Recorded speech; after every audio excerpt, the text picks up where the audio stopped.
Halo Sobat ATR BPN, selamat datang di video panduan permohonan pensertifikatan Tanah Wakaf, Kantor Pertanahan Kabupaten Kuburaya.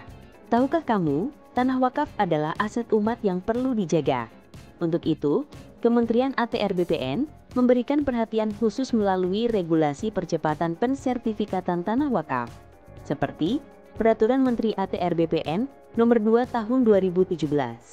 Instruksi Menteri ATR BPN Nomor 1 Tahun 2018 dan Surat Edaran Nomor 1 Tahun 2018. Semua ini memastikan tanah wakaf di seluruh Indonesia aman dan terlindungi secara hukum. Melalui video ini, kami sajikan panduan pensertifikatan wakaf baik dari tanah yang sudah bersertifikat maupun yang belum bersertifikat. Lalu, apa saja persyaratan pensertifikatan tanah wakaf dan bagaimana alurnya? Untuk mengajukan sertifikat wakaf dari tanah yang sudah bersertifikat, dokumen yang perlu dipersiapkan adalah sebagai berikut.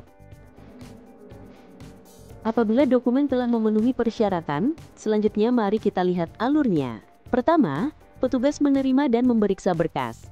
Selanjutnya, pemohon menerima SPS dan SDTD sebagai bukti permohonan tercatat, tanpa biaya. Setelah diverifikasi, berkas diproses menjadi sertifikat tanah wakaf baru atas nama Nazir.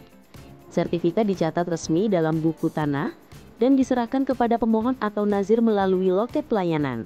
Dengan demikian, tanah wakaf tercatat resmi dan terlindungi secara hukum. Sekarang, bagaimana jika tanah wakaf berasal dari tanah yang belum bersertifikat? Dokumen yang harus dipenuhi adalah sebagai berikut. Setelah berkas lengkap, berikut proses yang dijalani.